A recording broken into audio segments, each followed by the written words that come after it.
Hello, in today's 10 questions, one hot seat, we'll be grilling Keith Hallam, Senior Supply Chain Director for the EU for ASR Group. We'll be talking to him about his career and advice for others working in the supply chain function. Welcome, Keith. How are you? Yeah, really good. Thank you, Kerry. Yeah, all good. Thank you. Looking forward to this. Excellent. Me too. Yes, we're really fascinated to hear about your career and how you've got to where you are today. First question for you then, I'll throw it straight out there. What did you want to be when you were at school? Oh, blimey, it feels a number of years ago that. I think initially when I was at primary school, I really wanted to be a policeman. But at the time there was, I lived in a sort of a large village. There was a local bobby. He was actually one of my friend's dads. So I think he had that sort of pillar of the community type of image and structure. So seemed to know a lot of people, walk around. So that was appealing to me, I think, as a youngster when I was sort of just joined primary school. And I think it was one of the questions I got asked in my first year at primary school. And draw the policeman's hat. But as I progressed, I think through my schooling, and I got through my sort of secondary school, one of the things I really emphasised was I got good at mathematics, really. And I think as I was good at mathematics, as I came towards sort of school leaving age, ideally I wanted to go into the bank. Again, I was a little bit of attraction from that sort of pillar of the community. Everybody used the bank, everybody went into a bank. At the time, still in things like cash transactions, it was a go-to destination, I suppose, on a weekly basis. And I suppose I did follow through my mathematics in that sense, but I never went into banking. But again, it was the centralised nature of my maths, like people, and I like just the way it was centred into daily, weekly life. Okay, great stuff.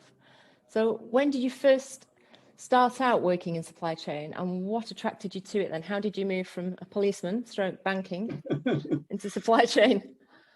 Yeah, very, very different vocations.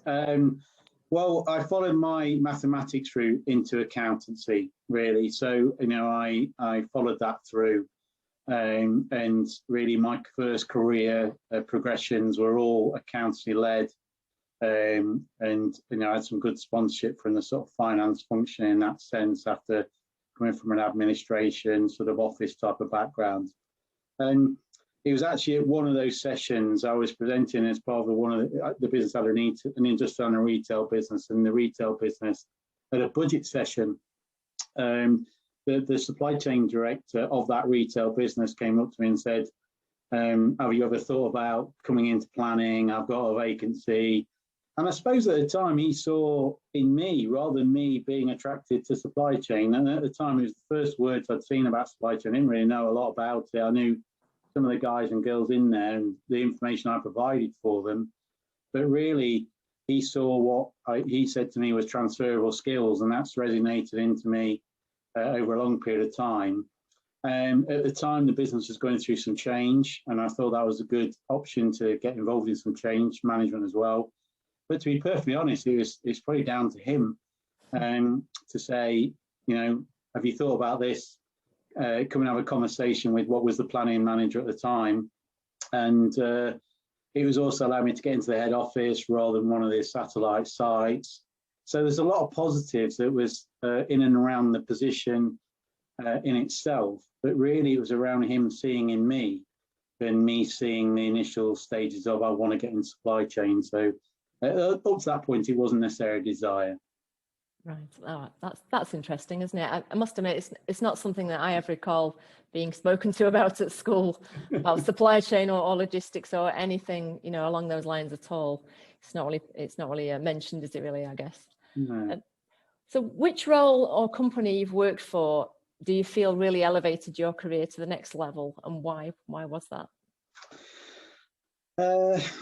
I think it's a very good question. I think throughout my whole career, I've tried to learn and develop, and sometimes that can be depth as well as breadth, and as well as increasing yourself through the ladder.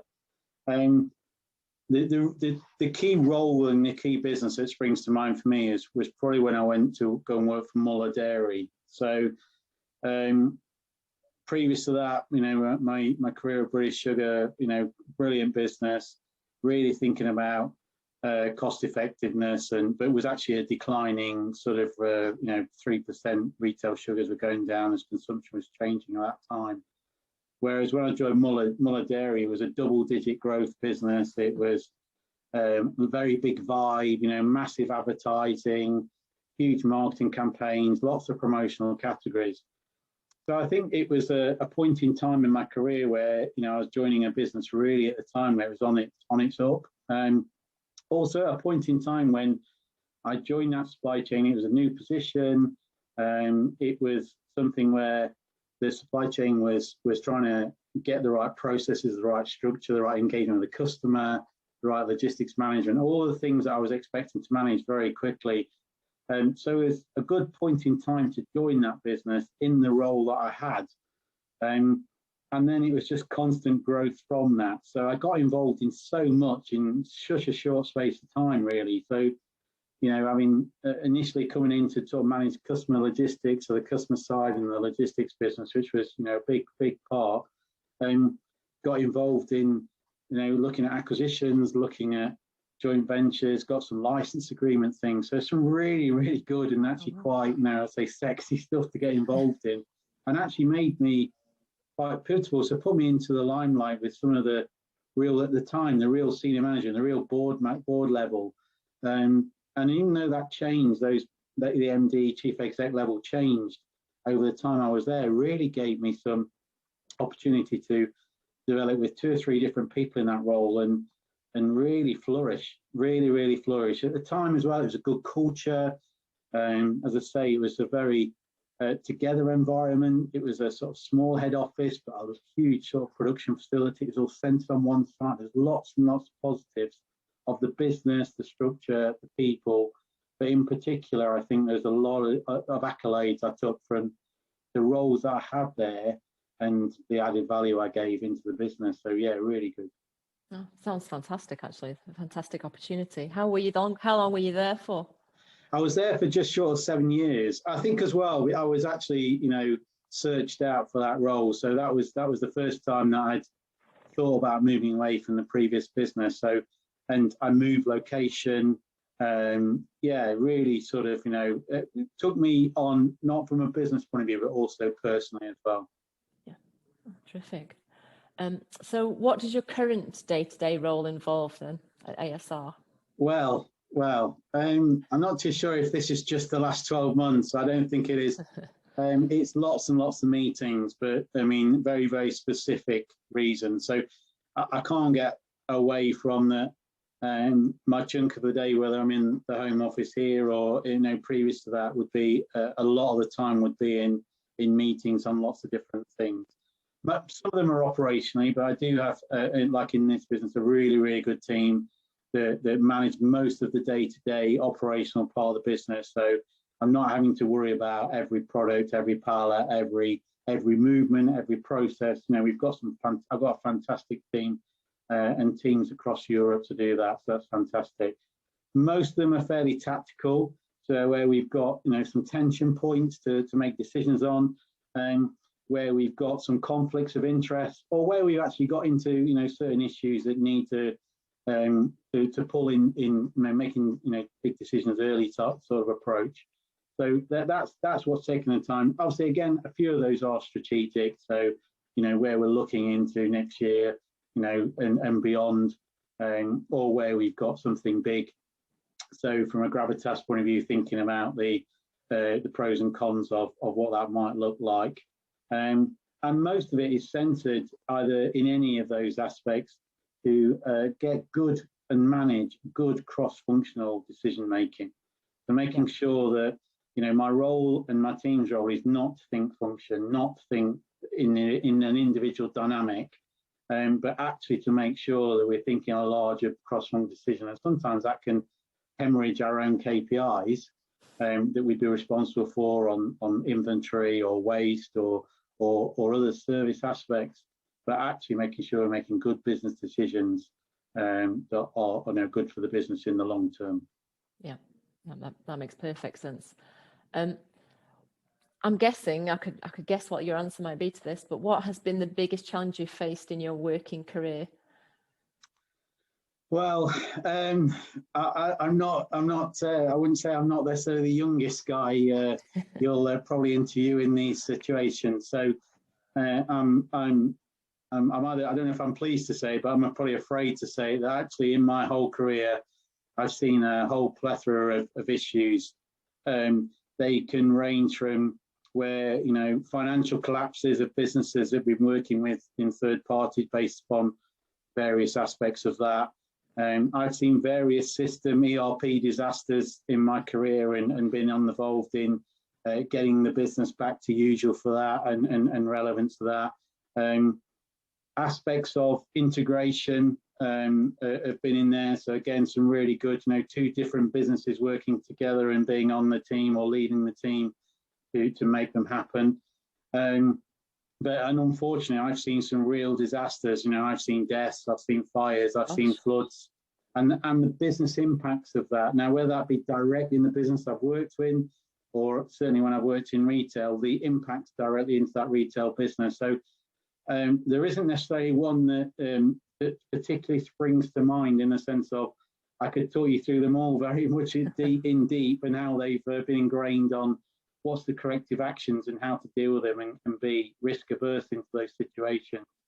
One of the key things for me is that when you're managing those instances and those things that disturb the day, the week, the month, or for longer, is how you keep calm and really split out your emotion and logical senses, because being empathetic, particularly when you're seeing impacts to people personally and structures to that, but also about how you then steer that business back to normal and whatever normality then looks like post those disasters. But yeah, I there's not many aspects that I've probably not seen rightly or wrongly in my career. Wow, sounds like you've been through a real broad gamut of everything, I think. Wow. And how have your team adapted to coping with the current Brexit and pandemic challenges? Well, the first thing I'd say, I'm going to say really well, and I think they've, the team, I'd say, at the minute just really hasn't missed a beat. I mean, the business I'm working on at the moment has seen quite a significant uplift, and it's had various aspects within the pandemic, in particular, that has, and also within Brexit, various aspects within that time frame.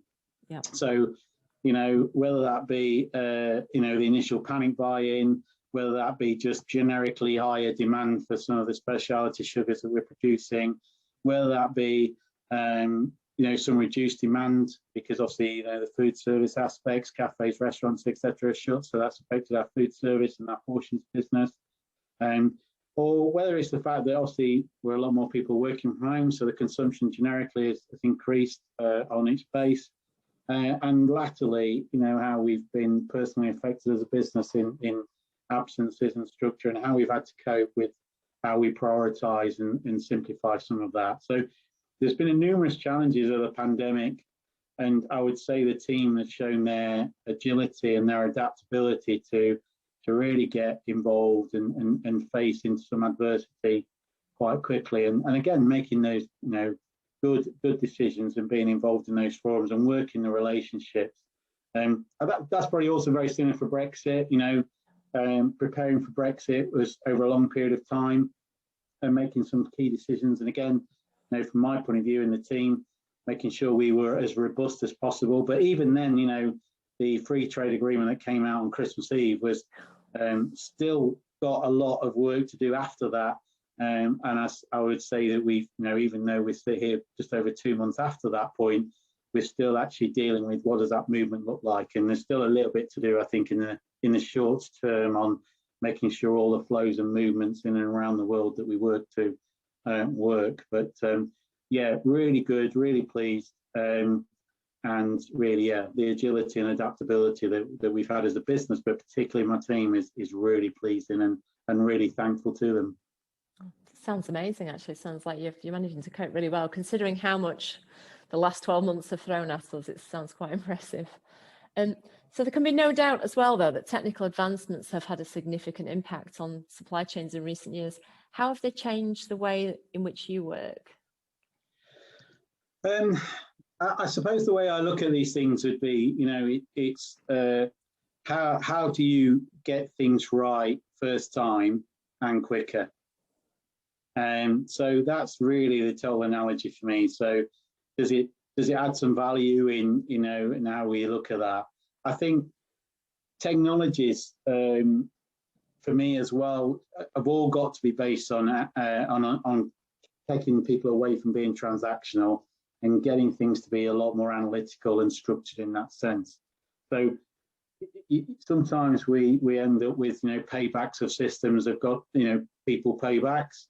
But one of the things I really like to do is making sure that we don't just sort of, drop heads and people out. Actually, we look at how do we actually resource people to actually be more analytical rather than transactional, and therefore able to make better decisions quicker. But most of that is as I said, making things, getting things right first time, and getting the results in a quicker manner. And it depends on where that sits in the things that can take singles thousands of pounds as much as those that take millions. Yeah. Okay. And what advice would you give to businesses or food manufacturers looking to combat supply chain disruption? I think I think over a long period of time, I've seen disruption or change as being one of the things that makes me tick, but actually one of the things that is in a lot of businesses for a long period of time, whether it be certain things happen daily, weekly, or monthly, or as I say, more strategically. I think my biggest advice to anybody, either as an individual or as a business or as a function, would be to really embrace change, to really engage in it, and to really think about the adaptability of what does that mean. I think change isn't easy. It isn't easy, and therefore sometimes people step away from that. But the aftermath, so the element of being in the right stages and the right planning time is really important. But change is paramount, and it does allow businesses to improve. The other aspect I think as regards change is that a lot of time people do a sort of cost benefit analysis of change. They see really the low-hanging fruit, or they see the euros, pounds, dollars, signs that come up. But to actually get to the end point, I would always suggest pilot small, pilot big, and then go big change. If you're looking to do a big change, there's always something that hasn't been thought through very well. I've not seen any change in my whole career that has gone 100% on time in full. And that doesn't mean that there hasn't been good people working within it. It just hasn't. There's always some things that can be around certain processes taking longer, certain energy fields, certain structures, certain other disruptions which have not been part of that. So, people have been planning in 2019 an ERP implementation and wouldn't have expected a pandemic. So there are other things to take into account that are outside of your control. But I think it's, pilot small, pilot big, and then roll out, and really think about taking those learnings at each stage and be agile within that rather than stick to just the outline program plan. Yeah. Okay. Yeah, it is important, isn't it, to be able to take the learnings from each stage and improve. It is. What's the best piece of career advice you've ever been given? Oh, blimey. There's a lot of people that want to tell you a lot of things. I think one of the things that when finding that my vocation has come into supply chain and widened supply chains from inbound to outbound to e-commerce and all sorts of aspects of manufacturing and retail. One of the things that sticks in my mind is actually something my boss, an old boss, said to me. And it actually resonates to me as a senior leader in supply chain, and something that I don't get too hung up on. And that is, success has many fathers, but failure is an orphan.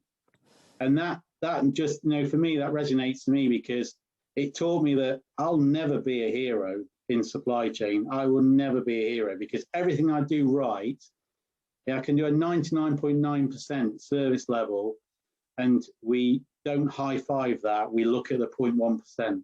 Yeah. We, delivering, the 99 loads that go out today, that get delivered, on time, but the one load that gets held up in a motorway accident, that's the one we concentrate on. So it really is around that. And I think for me and the teams I lead, is getting your head around that everybody will want to celebrate the success of the business, and they may feel sometimes like you're left alone to work out the solutions. But actually, getting solutions in many heads and many hands really works, and that's where supply chain can really add some value. Okay. And then my final question, I can't believe we're at question 10 already. What top 3 skills do you think make a great supply chain director? Oh, a great supply chain director. I think the first one is that I think you've got to make sure that you are aligned. I think you have to have alignment across many functions. You can't sit as a supply chain director and make a decision in function. You can't. You need people from lots of other functions and disciplines that you may or may not own in your role. So, different supply chain roles own operations or procurement or material replenishment, and some don't. But it doesn't matter whether you own them or not. The alignment of commercial, finance, operations teams, almost a big, key, core part of the business, is really paramount. And I think that's very important. I think also within that, for me, from an alignment point of view, is making sure you communicate well. So you've got to really be, that alignment. It's not just about telling; it's also about listening and communication, both sides. So you learn and communicate well. The second part of that is probably linked to is people.